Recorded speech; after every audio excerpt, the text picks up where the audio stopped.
In today's investment climate, with rising interest rates and economic uncertainty, you might wonder, is real estate still a smart choice for 2025? The answer is yes, but there are important factors to consider. Real estate offers tangible benefits. It's a physical asset, generates rental income, and can protect against inflation. A recent survey found that 93% of Swiss investors see their market as attractive, with 89% preferring real estate as an investment. Globally, prime residential property values are rising about 5.3% annually, with rental yields in major cities between 4–7%. This shows that with the right asset in the right location, returns can still be strong. But remember, strategic choices are key. Region, investment type, and risk management matter. In the US, markets like Dallas-Fort Worth are booming, with prices up 38% since 2020. In Europe, London attracted $87 billion in commercial real estate investment over the last decade, showing global interest. However, caution is needed. Commercial properties face risks from high debt and liquidity issues. So, consider secondary markets that are affordable yet growing, rather than overheated primary centers.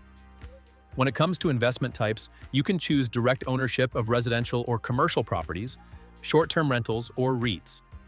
Each option has different return profiles, with U.S. rental yields estimated at 4–7% in 2025, depending on location and property condition. Beyond yield, property values generally appreciate over time, though not uniformly. Real estate allows for leverage, which can amplify both returns and risks.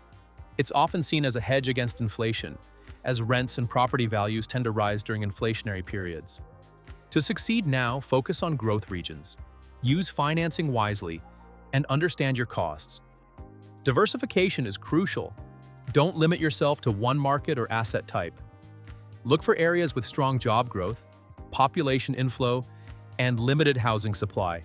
In 2025, this points to parts of the U.S. Sunbelt and select European cities. REITs also offer exposure without the hands-on management and provide greater liquidity.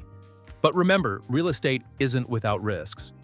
Higher interest rates can increase mortgage costs and reduce affordability. The question isn't just if real estate is a good investment, but if this specific investment is right for you. Success relies on choosing the right market, buying at a reasonable price, and managing costs effectively. For example, consider a mid-sized rental property in a high-growth area, funded with reasonable financing. Research shows property values correlate with local employment growth and infrastructure investment. Well-selected assets can yield long-term returns of 6–9% annually, factoring in both rental income and appreciation. But be realistic. Buying at a high price in a stagnant market can lead to muted or negative returns. So ask yourself, is this investment in the right location, at the right price, with the right financing? With the right strategy, real estate can still be a strong investment in 2025, especially for long-term investors. Focus on growth-oriented regions, control costs, and treat property ownership as disciplined wealth building. Subscribe to Dr. Samnia's channel for more insights.